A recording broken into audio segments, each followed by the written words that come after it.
Welcome to my YouTube channel. তো আজকের কম্বোটি হলো মানে পাজল গ্রুপ, আজকের মেজরের পাজল গ্রুপ গেম কীভাবে খেলবেন, কীভাবে 5,000 টোকেন নেবেন তা আমি দেখাবো। দেখতে হলে আমার পাশে থাকুন। তো সর্বপ্রথম এখানে ফেলে গার্ডেন করার পরে দেখবেন যে আজকের পাজল গ্রুপ লাস্টের প্রথম ম্যাপটা, এটা আমাদের 1 নাম্বার কার্ড, ঠিক আছে। 2 নাম্বার কার্ড হলো সেকেন্ড লাইনের 3 নাম্বারটা, 2 নাম্বার কার্ড। 3 নাম্বার কার্ড আমাদের সেকেন্ড লাইনের সেকেন্ডটা, এবং 4 নাম্বার কার্ডটি হলো সেকেন্ড লাইনের প্রথম কার্ড।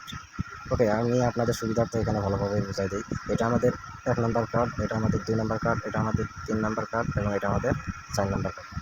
তারপর এখানে আপনারা চেকে চাপ দিবেন। দেখেন আমরা এখানে 5,000 টোকেন পাওয়া যাবেন। তো তাড়াতাড়ি সবাই 5,000 টোকেন কালেক্ট করে নাও। আর লিস্টিং ডেট এটা মনে হয় 4 তারিখে আমাদের দিবে এয়ার ড্রপ। সময় অনেক কম, তাড়াতাড়ি কাজ করো এখানে সবাই। তো ভিডিওটি ভালো লাগলে পাশে থাকবেন। প্রতিদিনের এই পাজল গ্রুপ কম্বো কার্ড পেতে হলে আমার চ্যানেলটি সাবস্ক্রাইব করে পাশে থাকবেন। ধন্যবাদ সকলকে।